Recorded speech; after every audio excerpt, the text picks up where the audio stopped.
జై శ్రీరామ. హైదరాబాదులో భరత్ అనే కుర్రవాడు ఆటో మీద హిందూ ధర్మాన్ని గురించి, మతం మారిన వాళ్ళ గురించి ఏదో వ్రాశాడని ముష్కరులు కొంతమంది ఆ కుర్రవాడి మీద దాడి చేశారే, అతను రాసిన దాంట్లో తప్పేముంది? యథార్థమే కదా.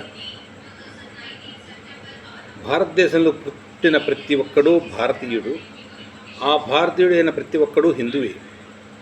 హిందువులు హిందువుగానే బతకాలి కానీ సంకర జాతులుగా మారకూడదు కదా. అదే కాకుండా మన వాళ్ళు మతం మారితే నిజంగా తండ్రిని మార్చినట్లే. ఈ మాట మహిళలకు ఎవరికన్నా బాధ కలిగితే మన్నించండి. ఎందుకంటే హిందూ స్త్రీగా పుట్టి హిందూ స్త్రీగానే మరణించాలనుకోవటం, ముత్తైదుగా పోవాలనుకోవటం ఈ హిందూ గడ్డ మీద ముఖ్యమైన ఉద్దేశంతో ప్రతి మహిళ జీవిస్తుంది.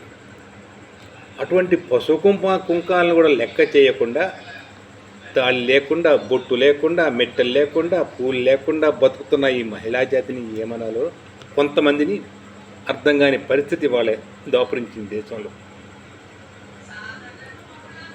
ఎందుకు అలా బతకాల్సి వస్తుంది? మంది సంప్రదాయమైన దేశం, చాలా సంస్కారమైన దేశం. హిందువులు కాకుండా వేరే వాళ్ళు ఎక్కడి నుంచి వచ్చారు ఇక్కడికి? ప్రతిరోజు 5 సార్లు నమాజ్ చేసే ముస్లిం సోదరులు ఏమంటున్నారు? అల్లా ఒక్కడే దేవుడు, రెండో వాడు లేడు అంటున్నారు. ఆ హక్కు మీకు ఎవరిచ్చారు?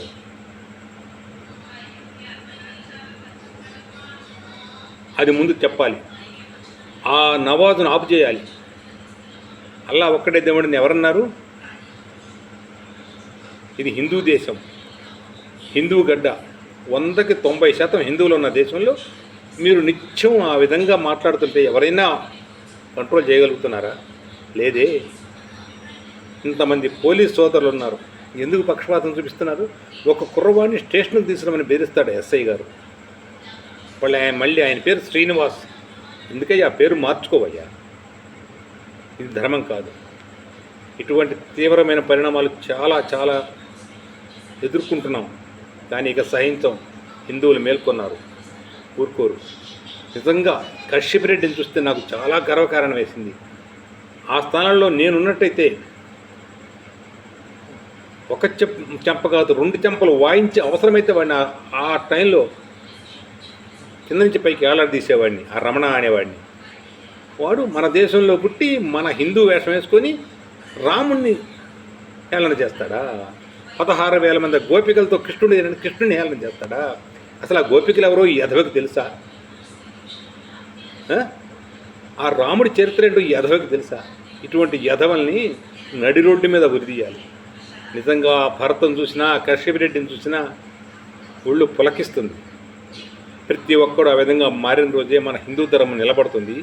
ఇటువంటి యధవల్ని మట్టు పెట్టాలి. వాడొకడున్నాడు ఎర్రిబాబు, ఎర్రప్ప, విజయబాబు. ఈశ్వరుడికి తండ్రి ఎవరు?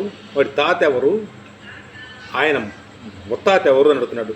అసలు ఇతని తండ్రి ఎవరు ఇతను తెలుసా? ప్రతి వాడికి తల్లి చెబుతుంది అతను మీ తండ్రి అని. వీడి తాత ఎవరు వీడికి తెలుసా? ఈ విజయబాబుకి తండ్రి ఎవరు? హిందువుకు పుట్టాడా? ముస్లింకు పుట్టాడా? క్రిస్టియన్కి పుట్టాడా? అందరికీ బిడ్డలం, ఆ పరమేశ్వరుడి బిడ్డలం మనం అంతా. అటువంటి వాడి నువ్వు ఈశ్వరుని విమర్శించేంత మేధావ్యా?